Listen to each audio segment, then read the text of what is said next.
साथ संगत जी, प्यार से कहिए धन्यवाद जी। साथ संगत जी, आप यदि चैनल पर नए आए हैं तो वीडियो को लाइक करें, सब्सक्राइब करें। दासी एक नए विचारों के साथ सद्गुरु जी संसार में कल्याण करने के लिए आते हैं। साथ संगत जी, सद्गुरु की महिमा की महान कृपा होती है, तभी संतों का संग मिलता है। संग तो हमें दुनिया में अनेकों मिल जाते हैं जो कुमति देने वाले होते हैं, लेकिन सुमति देने वाला तो केवल महात्माओं का संग ही हुआ करता है।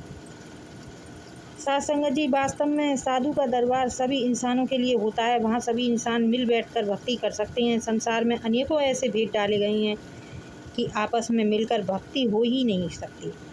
अगर देखा जाए तो सिनेमा घर में सभी एकत्रित हो सकते हैं, होटलों में सभी एकत्रित हो सकते हैं, लेकिन जब भक्ति की बात आती है तो कहते हैं एक साथ भक्ति नहीं की जा सकती। जबकि महात्मा चारों वर्णों के लिए संसार में आते हैं। वे केवल हिंदू, केवल सिख, केवल ईसाई के लिए नहीं आते। महात्मा हमेशा एकता का पाठ पढ़ाते हैं। उनके सामने जाति का कोई सवाल ही नहीं होता, मजहब का कोई सवाल ही नहीं होता, पढ़े अनपढ़े का कोई सवाल ही नहीं होता। वे तो सभी से प्यार करते हैं। ये प्यार कहीं से खरीदा नहीं जाता, कहीं से मिलता नहीं है। यह मिलता है तो तेरे दरबार से मिलता है, भक्तों से मिलता है, संतों से मिलता है। जहाँ यह प्यार होता है वहाँ नफ़रत नहीं होती, और जहाँ नफ़रत होती है वहाँ प्यार नहीं होता।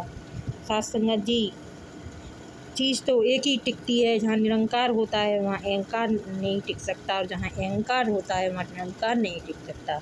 साथ संगत जी, संतों द्वारा वचन चाहे सतयुग में कहे जाएं, चाहे द्वापर में कहे जाएं, चाहे त्रेता युग में कहे गए हों अथवा कलयुग में कहे जा रहे हैं, वे हर इंसान के लिए कहे जाते हैं। वे किसी एक जाति के लिए, किसी एक मजहब के लिए नहीं कहे जाते। यह बात किसी बड़े छोटे के लिए नहीं होती, किसी अमीर के लिए नहीं होती, किसी गरीब के लिए नहीं होती, किसी पढ़े हुए और किसी अनपढ़ के लिए नहीं होती, बल्कि समस्त मानवता के कल्याण के लिए होती है। साथ संगत जी, प्यार से कहिए धन्यवाद।